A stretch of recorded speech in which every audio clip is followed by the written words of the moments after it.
What's up, guys?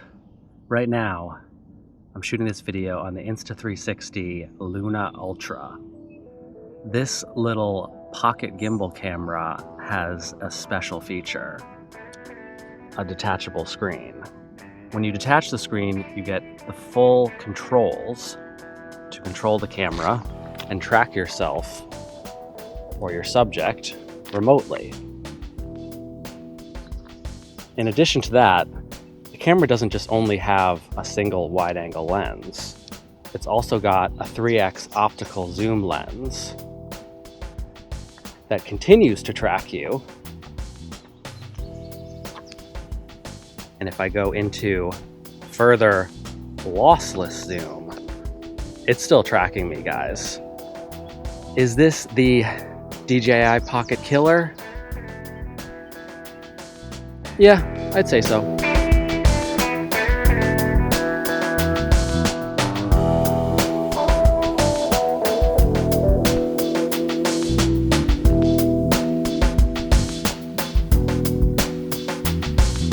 Okay guys, so I've only had the camera for like 2 days, so this is not going to be some in-depth review, just kind of an overview and my experiences using it in this brief period of time and some thoughts that I've got about it.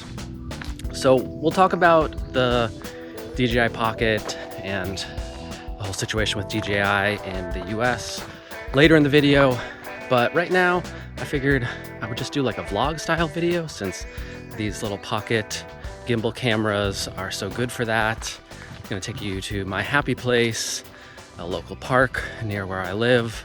I come here to clear my mind, enjoy nature, and I can tell you that nature and the wildlife are absolutely exploding today. So it's a great day to come test out the new Insta360 Luna Ultra. I wanna just put a caveat out there that the setup process for this camera, when you first open it up, boot it on, so forth, is a bit of a pain. It's not super intuitive and it's kind of slow. You have to download the Insta360 app, which is a huge app. It takes a while, so make sure you're on a good Wi-Fi connection.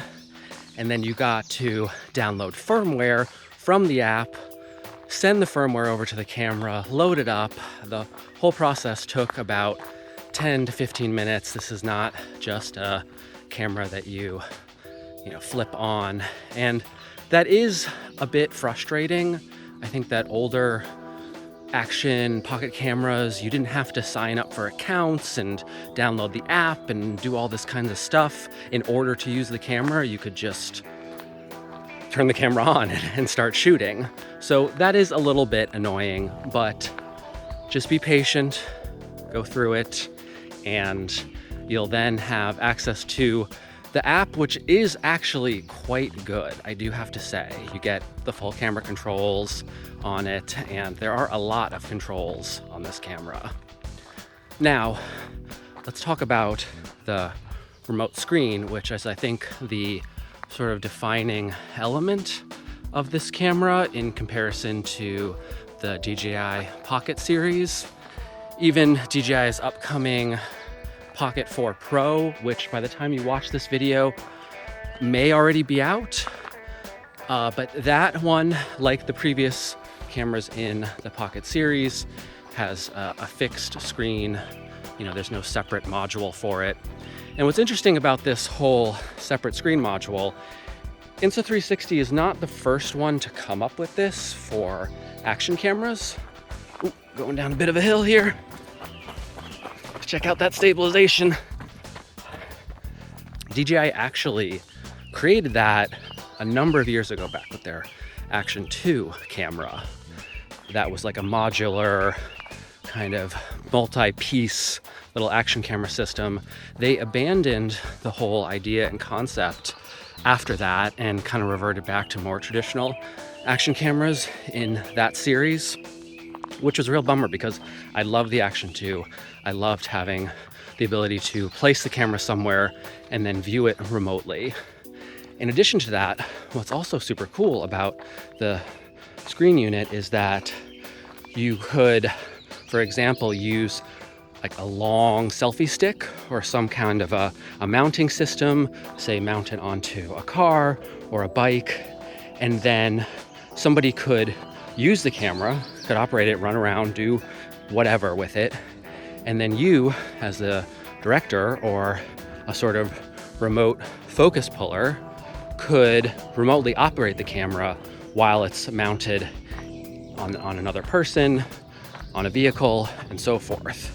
So that's really cool, and that was not something that was possible with the DJI Pocket series unless you used the app on your phone. So it's kind of nice that if you don't want to deal with the phone app, maybe you just don't have access to your phone or a good Wi-Fi signal, what have you, then if you can deal with the size of this small screen, you've got remote viewing. What's also fun is that when you detach the screen, you have the option to switch over to a microphone built into the screen itself. So you can still, for example, do voiceover over the footage that the camera is capturing remotely. Okay, now we're going to talk about color profiles. This camera has a lot of color profiles and filters built into it. It actually comes with a log profile, iLog. So you have more grading control, color grading control over the footage. And what is pretty unique that I'm not sure if I've seen this before, at least not in a little action camera like this, when you are selecting different color profiles, you've got standard, log, and also Dolby Vision. With the standard and log profiles, you can actually then apply filters to those profiles. So if you've done color grading with log footage in post before, then you know that starting with a flat log image is best, and you can apply LUTs to it and get some really nice looks. Well, in this case, it's kind of like you're applying a LUT to the log footage in camera. So if you don't feel like doing much color grading but still want a really nice image, then you can use one of these filters, or really in this case they are more like LUTs, as if you were applying a LUT to your log footage in post. With other action and pocket cameras, when you apply filters, they're not applied to a log profile, so they come in really saturated and really intense, and usually the look is just not very pleasing, in my opinion, and you have limited control over adjusting the colors, the exposure, and so forth in post. But that is not really going to be the case. You'll still have a lot of control even when using one of the LUTs on your log footage. Otherwise, you can just shoot in log, not apply a LUT to it, and then do all of that in post while grading the image. So this gives you a really broad flexibility. On top of that, it is 10-bit 422 H.265, I believe, and the quality of the footage is quite nice. We've got a range of frame rates going up to 4K at 120 frames per second, and actually 8K at 30 frames per second. So that is a first for one of these pocket gimbal cameras as well, having 8K. Not something that I would use in most situations, but it's nice to have. And then, of course, the really lovely 3x optical zoom lens. This is probably a little bit close for comfort, guys. I won't smash you into my face for much longer here. But in any case, this lens, because you are getting the narrower focal length, you've got narrower depth of field, the background will be much more blurred out. I think it's about a 60 to 70 millimeter lens equivalent. And then you can go further in with a 6x lossless zoom, because this is such a high megapixel sensor. Even though you're cropping in on that 3x lens, there's still plenty of information to work with, so you're still going to get a full 4K image even doing that 6x crop. There is a 12x crop as well. I probably wouldn't go that far with it because it's just gonna be a little too degraded in terms of the image quality.